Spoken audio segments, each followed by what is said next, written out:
Feeling a little bummed out lately? Can't get off the couch? All you want to do is sleep? It may be more than just the winter blues. For some, that awful feeling can turn into a clinical diagnosis. More than 10 million Americans struggle with seasonal affective disorder, a type of depression that can last months. Fresh air and exercise really do help and really make you feel better about not just yourself, but about a lot. And when there's not enough daylight and time in the day, things can get dark, literally and emotionally. Don't go into hibernation, make some plans with others. Today, we're shining a light on seasonal affective disorder, straight ahead on Prescription for Life.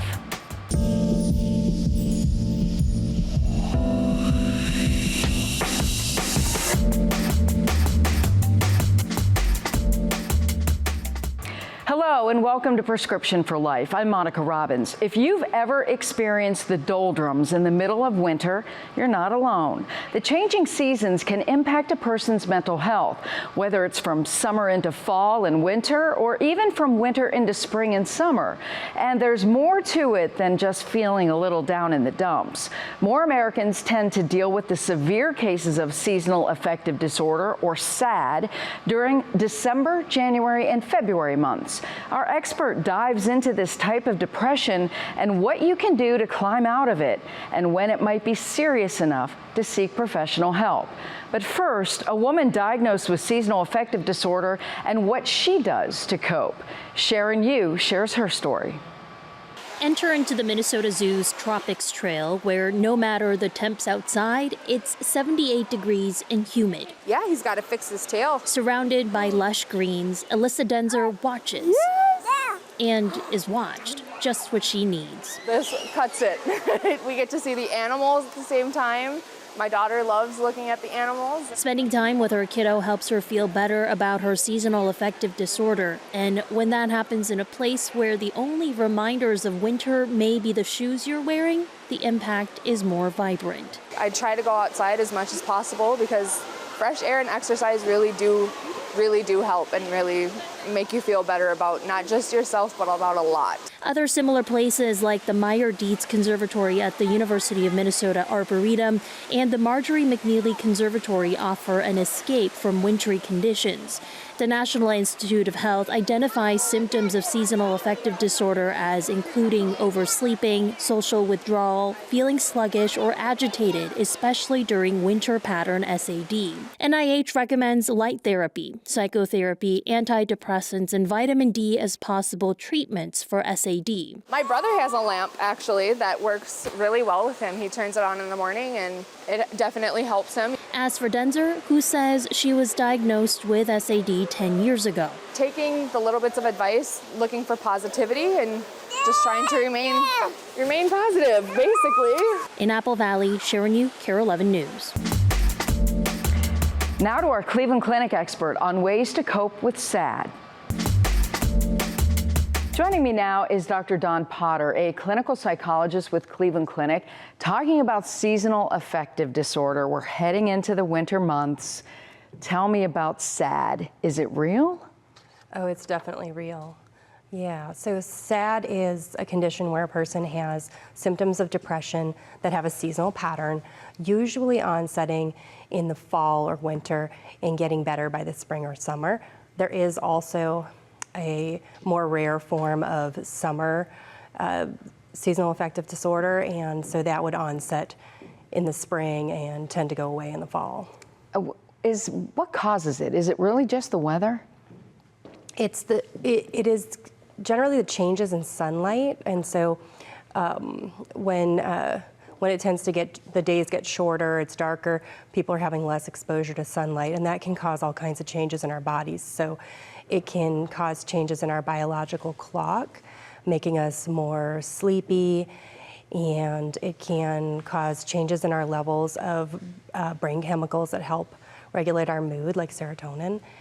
And people with seasonal affective disorder also do tend to have more negative thoughts about the winter, although we don't know if that's that's a chicken or the egg problem. We don't know if that's because they have the seasonal depression or because their negative thoughts about the wintertime cause it. Are there any people who are at higher risk? Yes, so younger adults, 18 to 30, are higher risk, and women are at higher risk as well.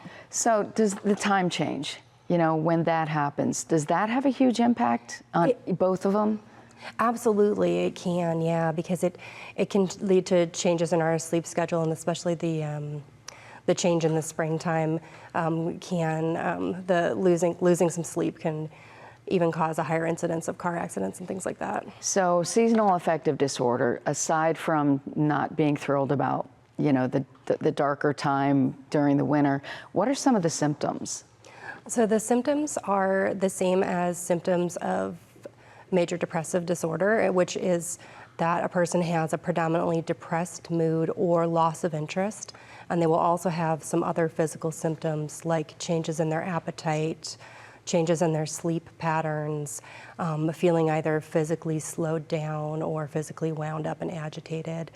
They may have thoughts of suicide. They'll have changes in their concentration, and they'll have feelings of excessive guilt or feeling down on themselves. Did the holidays come into play with this too? It can, yeah. So, while there's probably a lot of biological causes for seasonal affective disorder, people also experience a lot of holiday stress sometimes. And so that may be, even if a person is kind of doing everything they can to prevent the biological changes, they may still experience a more down mood or a more anxious mood. Is it worse after winter, after December 21st, or is it, it usually kicks up more so in January and February? I think that's situational dependent, depending on how excited or stressed people are about the winter holidays. However, I think a lot of people may feel more down in the dumps as winter is dragging on and the holidays have ended and there's sort of less exciting things to look forward to. Can it be prevented? There are things people can do to reduce their risk, especially if they've had the symptoms before. So getting lots of exposure to bright light, either through using a special light box that is designed to provide blue bright light that simulates kind of like the sunrise. And so if a person uses one of these special light boxes in the morning for 15 to 30 minutes, that can help. And you don't have to stare directly at the light, you just use it close to you while you're kind of doing your morning routine. And you can also try to get lots of exercise, especially outside if you can. Do things that are sort of the opposite of depression and the opposite of hibernating. So spend time with friends, try to eat healthy even if you're craving carbs, which can be a symptom of seasonal affective disorder. Try to just keep yourself busy. Get a dog so you have to go outside. That's a great idea, yeah. Is it something that has to be medicated though? That would be person dependent. So I think that, lots of things can help that are non-medication, like cognitive behavioral therapy can help. So seeing a mental health professional like a therapist or a psychologist can help. However, if a person is significantly impacted by their depression, if they're having trouble getting up and going to work, if they're having any thoughts of suicide, they may want to talk to their doctor about medication. Is there something for their loved ones if they notice, Jane isn't doing so well right now, but it's probably just because she's stressed at work? Or is it pretty clear cut that it's a seasonal thing? It may not always be clear cut, and so I think that, for friends and family of someone, if you think that someone might be depressed, it's always good to have a conversation and leave the door open. A lot of people are very private and they may not share how they're feeling. When is it time to see a doctor? If you have symptoms of depression that are getting in the way of doing your daily activities, and if they're lasting 2 weeks or longer pretty consistently, like more days than not, if you're having any thoughts of suicide whatsoever, you should see a doctor right away. Is seasonal affective disorder much higher in regions like ours where we don't get a lot of sun for about 6 months out of the year? Absolutely. So regions closer to either of the poles where the seasons are more extreme, the changes between the amount of light we get in the winter versus in the summer are going to be at higher risk, and also cloudier regions are going to be at higher risk. So even if it's cloudy, is it still a good idea to get outside and just get some exposure? Yeah, sun? absolutely. What about, we keep hearing so much about vitamin D levels, and a lot of people in Northeast Ohio, at least, have lower vitamin D levels. Does that contribute to it? In some cases it may, yeah. And so if you're living in an area where you are getting less sun exposure, it may be good to see the doctor and see if you have lower levels of vitamin D. You mentioned that it's not just winter months. It can also happen in the warmer and the summer months. What is different about the behavior? So the seasonal pattern that occurs in the winter is kind of like hibernating. Like, we're usually craving carbs, wanting to sleep more, withdrawing socially, whereas the summer pattern is the opposite, and it is more rare, but a person may feel more agitated, anxious, may have insomnia, may even have more risk for violence.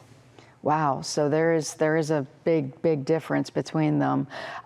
It seems, though, that all of us at some point have some form of seasonal affective disorder. What I'm hearing from you is that the catch is, if it's interfering with your life, that's when you need to take it seriously. Absolutely. Yeah, and so some people may kind of feel like some winter blues, but it's not something to ignore if it's persistent and if it's bothering you. Is it typically people who suffer from depression already who have it worse? I've noticed in my practice that people who do suffer from depression year-round or suffer from depression in certain situations may also report that they do feel more depressed and stressed during the winter time. And this may also be that sometimes a lot of our coping strategies that make us feel good, like going out, going on vacation, things like that, we're not doing those, as we're not doing a lot of outdoor activities and things like that. And so there's often that pattern. Best advice to people, final thoughts, what would you like to leave them with? Because if they're feeling the winter blues, A, they're not alone, I would assume. They are not alone, no. And B, it's not all in your head. It's definitely not all in your head, although your mindset can be part of it. As I mentioned before, cognitive behavioral therapy can help, and that is a therapy that helps you switch your mindset so you can change your negative thoughts about it, and that can help you make the difficult changes, like exercising more, or getting and using a light box if you need to, or spending more time with friends even if you're feeling tired and like taking a nap.